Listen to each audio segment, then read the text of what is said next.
Mas estou curiosa se você vê alguma diferença entre alguns ativistas obviamente pacifistas, como ativistas ambientais, ativistas de direitos das pessoas que assistem a um documentário ou que usam giz na calçada da rua.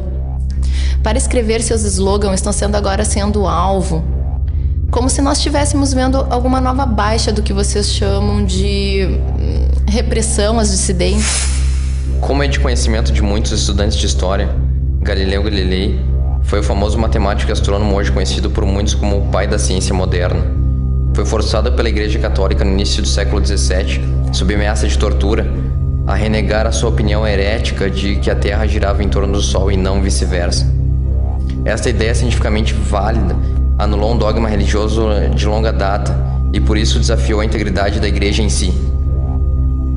Em uma carta de 1634, René Descartes, um dos mais notáveis pensadores e filósofos, disse: Sem dúvida, você sabe que Galileu foi recentemente censurado pelos inquisidores da fé e que suas opiniões sobre o movimento da Terra foram condenadas como heréticas. Devo lhes dizer que todas as coisas que expliquei no meu tratado, que inclui a doutrina do movimento da Terra, eram tão interdependentes que é suficiente para descobrir que um deles é falso para saber que todos os argumentos que eu estava usando são insalubres. Embora eu tenha achado que eles eram baseados em provas muito certas e evidentes, eu não desejaria por nada no mundo mantê-los contra a autoridade da Igreja. Eu desejo viver em paz e continuar a vida que eu comecei sob o lema de que para viver bem é preciso viver invisível. Voltarmos um pouco e refletirmos sobre os desafios enfrentados por essa pequena, progressiva e científica comunidade durante o século XVII europeu e comparar o medo e os padrões de repressão vindos da ortodoxia estabelecida daqueles dias até os dias modernos, encontramos apenas uma pequena variação. A revelação de Descartes e sua retirada da exposição expressa pelo lema "para viver bem é preciso viver invisível" é uma disposição desanimadora que diz tudo e, infelizmente, permanece hoje em todo o mundo. O uso do medo, da intimidação e outras variações de opressão testadas ao longo do tempo continuam a persistir enquanto as instituições dominantes da nossa sociedade trabalham para proteger suas ordens estabelecidas, independente de sua validade. E mais, a cultura geral em si, que invariavelmente tende a apoiar as crenças aceitas colocadas por aqueles que definem o poder de um período, também tende a condenar aqueles que optam por constituir um desafio, uma vez que se torna uma ameaça para a amplamente aceita identidade em si. O resultado é que muitos simplesmente não estão dispostos a arriscar suas vidas, ocupações e reputações para desafiar a ortodoxia da época. No final de maio de 2011, reportagens detalharam como o FBI tem perseguido ativamente ativistas políticos sob o pretexto de terrorismo. Assim como pessoas como John Lennon e Martin Luther King Jr. foram vigiados e perseguidos pelo FBI por seu ativismo décadas atrás, parece que os modernos e famosos recursos antiterrorismo estão sendo usados para atingir os ambientalistas, ativistas da paz, de animais e políticos. Assim como as acusações de comunismo contra pessoas como Martin Luther King Jr., em meados do século XX, esse novo e mais generalizado dispositivo chamado de terrorismo do século XXI não é uma ferramenta menos herética e acusatória do que aquela que foi usada pela Inquisição séculos atrás, para manter o sistema social, político e religioso. Assim, podemos simpatizar com a noção de Descartes, visto que mover-se contra o Zeitgeist é posicionar-se contra todas as probabilidades, independentemente do quão empírica, necessária ou óbvia seja a verdade que desejamos transmitir e agir de acordo. Infelizmente, a posição de Descartes é inaceitável no mundo moderno. Os riscos que agora existem na nossa ordem atual estão começando a superar em muito os riscos pessoais temporais gerados pelo ato da objeção ativista em si.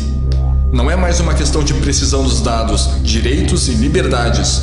Hoje, nossa estabilidade enquanto civilização está em xeque e, se deixada livre, será uma ameaça a todos nós, independentemente de nossa posição na hierarquia feudal moderna.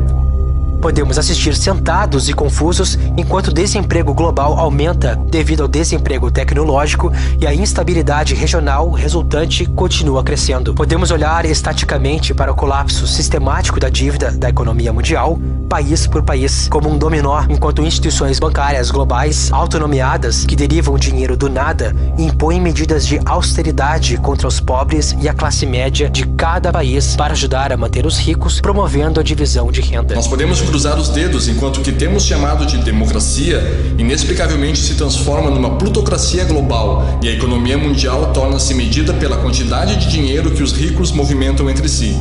Nós podemos nos distrair com os nossos pequenos gadgets, enquanto as florestas tropicais, consideradas por muitos como os pulmões do planeta, são destruídas em taxas cada vez mais rápidas, reduzindo a nossa capacidade de absorver o gás carbônico crescente na atmosfera. Podemos manter a TV ligada enquanto a água potável e a escassez de alimentos que atualmente afetam mais de 1 bilhão de pessoas continuam a crescer para 2 bilhões ou 3 bilhões. Podemos verificar os tabloides na banca de jornais da mercearia, enquanto a maior base da civilização industrial, a economia de hidrocarbonetos, está a um passo da crise de escassez, com praticamente nenhuma iniciativa ativa tomada para mudar o curso. Nós podemos continuar fingindo que nossos líderes são tudo menos deslíderes, posto em movimento pelos interesses monetários comerciais que seguem as regras do mercado livre, com toda a legislação e funções indo ao maior lance de um jeito ou outro. E nós podemos ficar entretidos enquanto a corrida de armamento global ganha velocidade, enquanto cada país chega a um acordo com a realidade real que as guerras por recursos estão presentes de maneira diferente de qualquer outro período da história. Isso é o que separa o nosso mundo daquele que Descartes se escondeu. O fato é que as táticas de medo da ortodoxia, nesse contexto o FBI ou qualquer outra dessas agências de inteligência, já não são dignas de preocupação viável ou mesmo reconhecimento. Em nenhum momento na história, uma verdadeira mudança social aconteceu de uma maneira que não foi oposta com hostilidade pelas ordens dominantes da época. Se você escolher o medo existe, e essas pequenas listas e táticas realizadas pelo grupo de inteligência e agências policiais têm um mérito. Se você escolher o amor, orgulho e autorrespeito, então as acusações, listas ou ameaças jamais poderão pará-lo. O truque agora é em número, e se pudermos ganhar massa crítica e substituir as técnicas dividir para conquistar, utilizadas para manter a ortodoxia no lugar, o jogo acaba. O Movimento Zeitgeist é um grupo ativista global de sustentabilidade trabalhando para unir o mundo para o objetivo comum da sustentabilidade das espécies antes que seja tarde demais. É um movimento social, não um político, com mais de 1.100 capítulos em quase todos os países.